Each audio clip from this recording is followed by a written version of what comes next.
Hi everyone, welcome once again to a beautiful 2021, and I pray that this year would be better than every of the year that you have lived in your life. Yes, as a subscriber, I pray for you that God will continue to increase you on all sides, that your 2021 will be greater than every of your years put together in Jesus' name. Yes, thank you guys for always supporting me. Thank you so much. This is Saffron Media.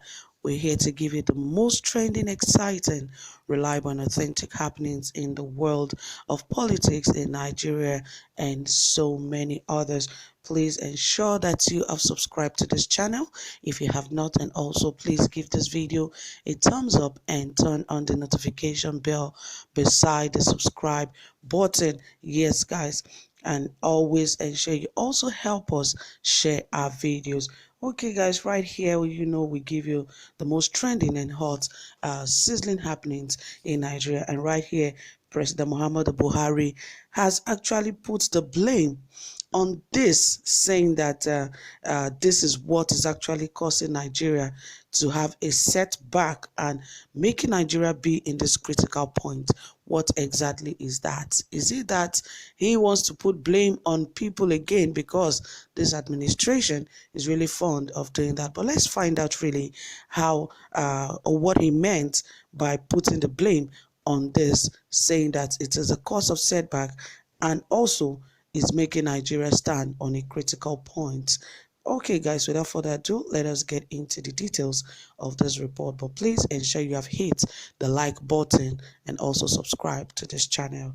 All right, it says right here that President Muhammadu Buhari on New Year's Day in his New Year's broadcast decried the level of violence in the country, saying insecurity is setting Nigeria back at critical points through the destruction of public and private investments. According to him, the raging insecurity is having an adverse effect on the economic growth of Nigeria, but the nation is on a difficult journey to nationhood and greatness. On the same day, former Vice President Atiku Abubakar said aside the effect of the COVID-19 last year, that is 2020, Nigeria suffered greatly in 2020 because of lazy and uninspiring leadership, especially from the government at the center. The president said the persistence of various forms of violence has meant that in the most affected parts of the country, the fabric of intercommunal harmony, woven through years of investment, of efforts at building trust, mutual respect, and harmony, has been threatened. Insecurity as a challenge has direct repercussions on our national economy stability, growth, and development, setting us back at critical points through the destruction of public and private investments in parts of the country where chronic poverty, social exclusion, and disillusionment among sections of the youth were already a problem. The cycles of violence that have been unleashed by the mindless groups like Boko Haram and others have thwarted the efforts of government to undertake the social policy and associated investments that could make a huge difference in the quality of lives of citizens. He said his government would re-energize and reorganize the security apparatus and personnel of the armed forces and the police with a view to enhancing their capacity to dismantle the operations of both internal and external extremist and criminal groups waging war against our communities in some parts of the country. He continued, in the midst of all these challenges, I have initially pledged that as your elected president and commander-in-chief, I would ensure that these ongoing challenges will be faced head on with renewed determination and with all the appropriateness and urgency required.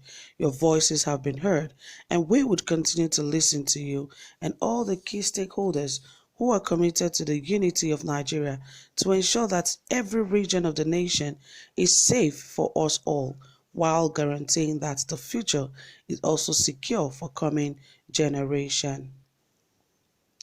In line with the current security challenges we are facing as a nation, I would like to reiterate the promise I made recently with over 300 of our boys abducted from Government Science Secondary School Kankara were successfully rescued by our security operatives.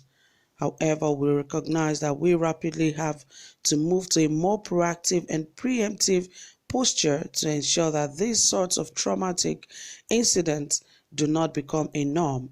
Our administration is fully aware of the responsibility we have to protect the lives and properties of all Nigerians, and we will not relent in learning and adapting to changing threats to our national security and civic well-being.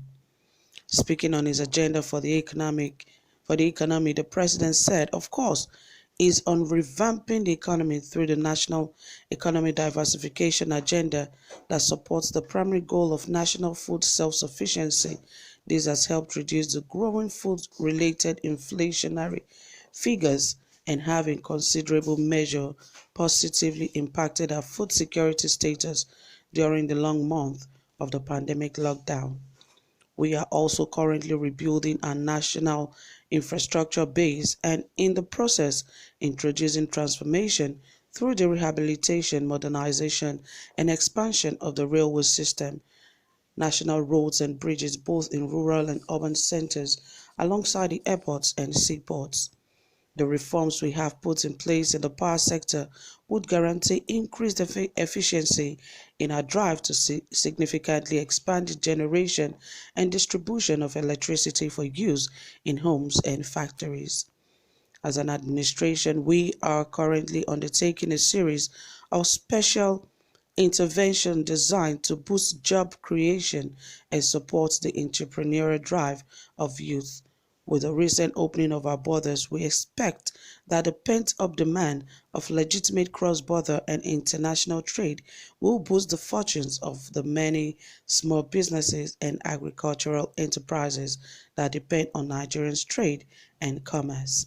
The message to our West African neighbors is that Nigeria is once again fully open for those willing to conduct business in a fair and equitable way. President Buhari also unveiled a robust plan to fight corruption to a standstill, raising the need for cooperation between the executive, legislature, and judiciary arms of government.